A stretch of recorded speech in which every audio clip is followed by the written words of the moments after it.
Bonjour les amis, c'est Emma Goldberg sur Radio Plus pour une nouvelle édition de mon émission Conversation entre amis. Aujourd'hui, je vais vous présenter une star française en Ukraine, Paul Manandise, qui va nous raconter son fabuleux destin.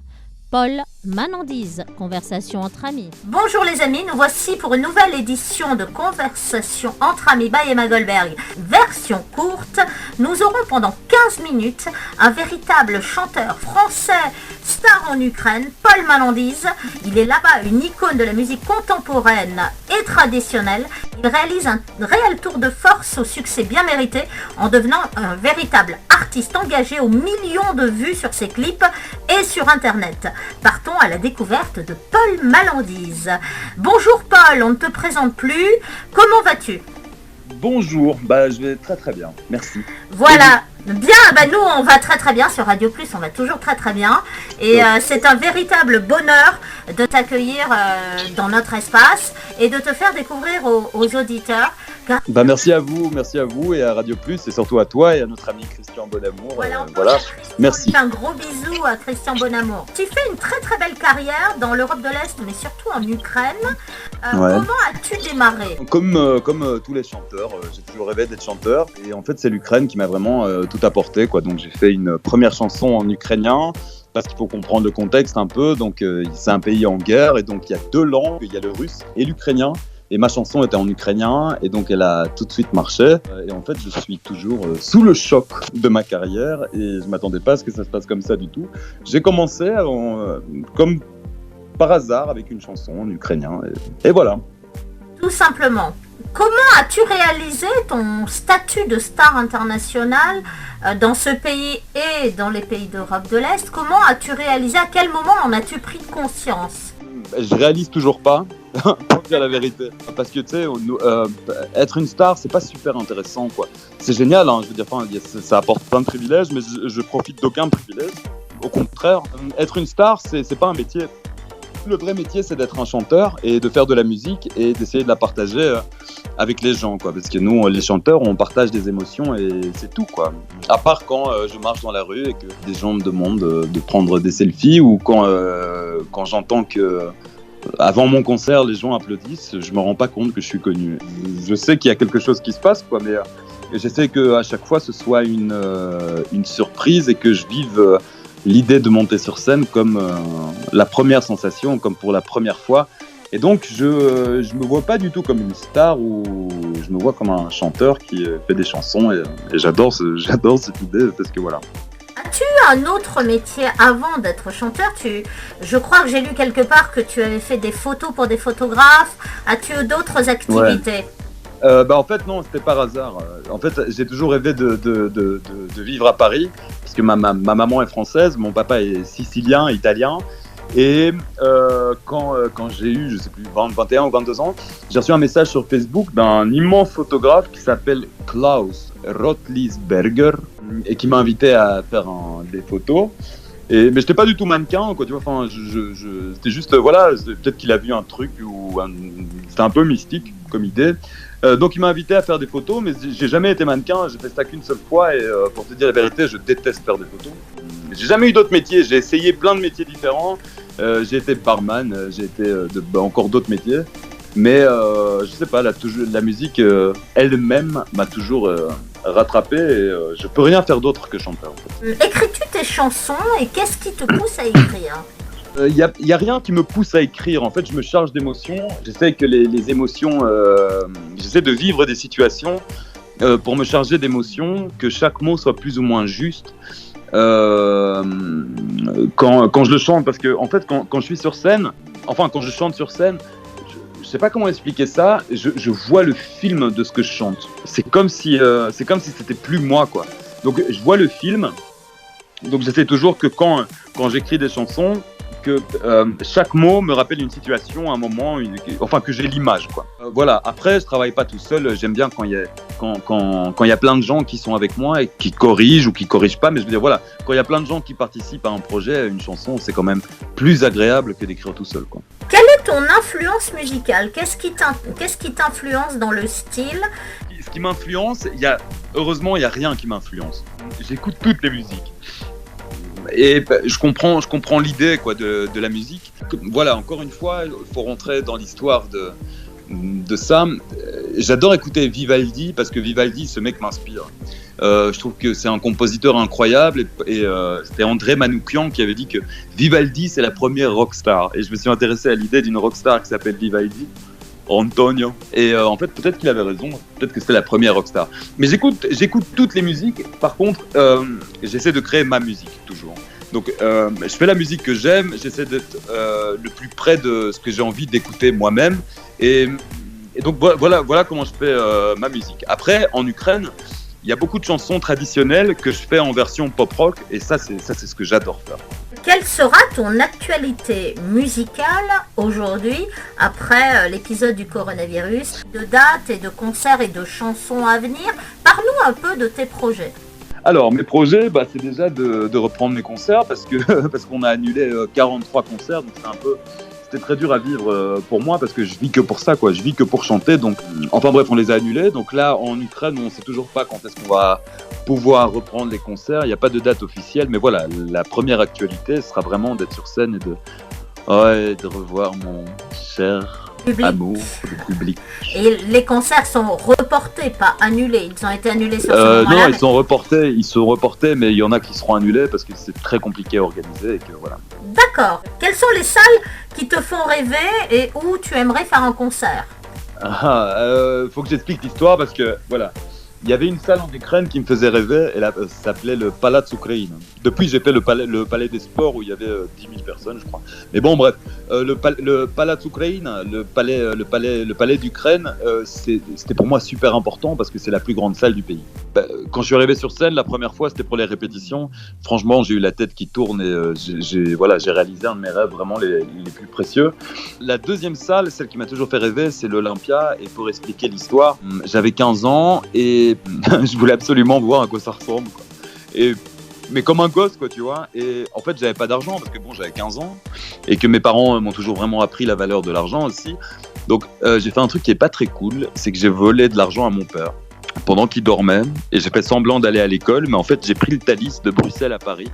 Je suis allé voir l'Olympia, je suis revenu. Et puis, j'ai expliqué à mon père, papa, je t'avais un peu volé de l'argent, donc excuse-moi, mais voilà, je sais pas comment, mais je vais essayer de te le rendre. Et puis il a compris un peu l'idée, et puis lui, il savait très bien que c'était mon rêve de voir l'Olympia, donc il a dit écoute, je te pardonne, le refais plus, mais tu vas bosser, tu vas me rendre mon argent. Donc voilà. Tout simplement, voilà, une happy end. Yep. Mais merci à mon père, quoi, tu vois, que voilà, il m'a pardonné, il a compris l'histoire. C'est beau, c'est un véritable destin. Et avec quel artiste aimerais-tu partager un duo, un concert, une scène? Qu'est-ce qui te ferait vraiment plaisir pour cette nouvelle année? Alors franchement, j'ai jamais pensé à faire...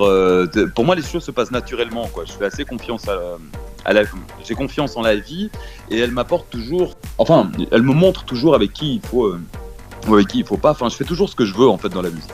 Mais il y a vraiment une artiste qui me touche beaucoup, c'est Zazie. Zazie, j'aimerais vraiment faire quelque chose, mais je ne sais pas comment on peut le faire. Et puis Emma, avec toi, on peut penser à un duo franco-ukrainien. Ah merci, c'est super adorable, ce sera avec plaisir. Nous tiendrons évidemment nos fans dans l'année au courant de nos projets, de cette chanson. C'est certain. Mais on va la faire, de toute façon on va la faire. On le dévoile, ma foi, à nos fans. On avait un projet, voilà, c'était un petit peu dans les starting blocks. Aujourd'hui, nous pouvons en parler c'est officiel. Un peu plus librement, c'est officiel pour tous ceux qui nous écoutent. Comment fait-on pour te retrouver sur les réseaux sociaux et ton rapport aux fans, comment ça se passe? J'ai vu qu'il y avait énormément d'amour à travers les réseaux sociaux envers toi, tes fans sont hyper bienveillants et te retrouvent-ils facilement? Raconte-nous un petit peu cette aventure. Je réponds à tout le monde. À tout le monde. Tous les gens qui m'écrivent, je leur écris. Alors il faut savoir que j'ai eu plein de Facebook, mais que j'ai fermé petit à petit parce qu'ils ont été piratés. Alors j'ai un Facebook officiel où il y a Paul Manandis officiel, donc il y a 30 000 fans qui sont dessus, mais c'est pas moi qui le gère. Et sinon, on peut m'écrire sur Facebook ou sur Instagram, Paul Manandis officiel sur Instagram. Je réponds à tout le monde et Paul Manandis sur Facebook aussi, mais c'est un Facebook privé, mais de toute façon, même s'il y a déjà 5000 amis, je réponds quand même et j'adore partager de toute façon les idées et tout ça. Après, ouais, je lis tout ce que les gens écrivent sur moi et j'essaie un maximum de répondre ou de liker avec des petits cœurs. Et donc voilà, ouais, je suis toujours surpris et touché de voir ce que les gens m'écrivent et j'adore ça, quoi. Que peut-on te souhaiter pour l'avenir et un dernier message d'amour à l'attention de tes fans? Alors, je vais commencer par mes fans parce que les gens qui m'écoutent, voilà, ils réalisent mon rêve avec moi et donc on devient une vraie famille petit à petit. Parce que bon, bref, quand tu fais une carrière et que tu recroises des gens qui viennent te voir en concert, ça se passe pour la vie, quoi, tu vois. Et ça c'est un truc que je comprends là que maintenant. Et donc là, ça fait 5 ans en Ukraine que quand même, voilà, je commence à avoir vraiment un vrai public et le mien. Et donc c'est super, c'est génial. Donc voilà, merci de réaliser mon rêve, quoi. Parce que sans vous, je n'existe pas sur scène et c'est ce que j'avais envie de dire. Donc je vous aime. Ce qu'on peut me souhaiter, déjà, c'est que je suis très très très engagé sur la paix en Ukraine. Donc voilà, j'aimerais vraiment bien que ça se passe à un moment parce que voilà, c'est très dur pour moi de voir encore des potes mourir sur la ligne de front, atteints par des snipers ou des trucs comme ça. Donc c'est assez dur et j'aimerais vraiment que la paix se fasse. Et puis il est temps parce que ça fait quand même 5 ans que c'est un pays en guerre. Et le deuxième truc, un message d'amour, c'est aimez-vous les uns les autres. Voilà. Voilà, c'était le mot de la fin de Paul Manandise en direction de ses fans et de tous ceux qui l'aiment et qui le voient sur scène. C'est une chance inouïe que tu m'as accordée. C'est toi, Emma, qui me donne une chance inouïe parce que je n'ai pas fait d'interview en français depuis un long moment et ça me touche beaucoup que tu aies pensé à moi et merci beaucoup à Radio Plus et à toi de m'inviter à faire cette interview. C'est un immense bonheur aussi, plaisir partagé. Puis j'aime faire découvrir des artistes français qui cartonnent à l'étranger, c'est ton cas. Et je crois que c'était bien aussi de rappeler qu'il y a des gens qui font des grandes choses ailleurs et je les fais découvrir au public français. C'est un immense honneur que Radio Plus me laisse. Je réalise les rêves des artistes, du public et de la radio et j'en suis très honorée. Je vous donne rendez-vous pour une autre édition de Conversation entre amis version courte avec un autre invité. En attendant, on termine sur une chanson de Paul Manandise. Quelle est la chanson que tu veux nous faire découvrir ? Alors, il y a une chanson, tu sais, il faut que j'explique l'histoire parce que c'est très important et très touchant. J'ai rencontré un immense chanteur à Paris. J'ai beaucoup de mal à en parler parce que ça me touche encore beaucoup. Il s'appelle Vassil Slipak et c'est un chanteur qui normalement devait être un des plus grands barytons de son époque, qui avait une voix exceptionnelle et qui a été très engagé par le conflit ukrainien. Donc il a décidé de devenir soldat, il s'est engagé dans l'armée et il a été touché par un sniper et il est mort et ça devait être quelqu'un qui normalement devait faire la gloire de l'Ukraine dans la musique classique. Et donc il y a une très belle chanson, très forte, qui s'appelle Verushali Chloptsi. Donc c'est une chanson folk qui a été écrite par des grands-mères en Ukraine il y a très longtemps et que j'ai réarrangé pour lui, pour qu'on n'oublie jamais cet ami et bref, voilà. Around the corner of my past I go, insecure, and I'll be searching for the only door like before. You may be so close,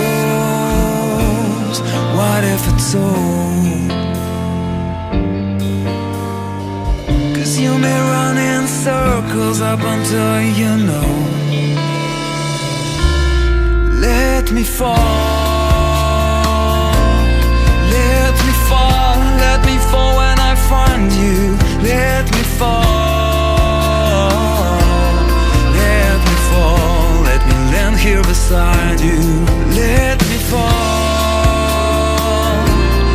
let me fall, let the gravity pull me. Let me fall, let me fall, 'cause my heart wanna pull me.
'cause my heart won't approve me.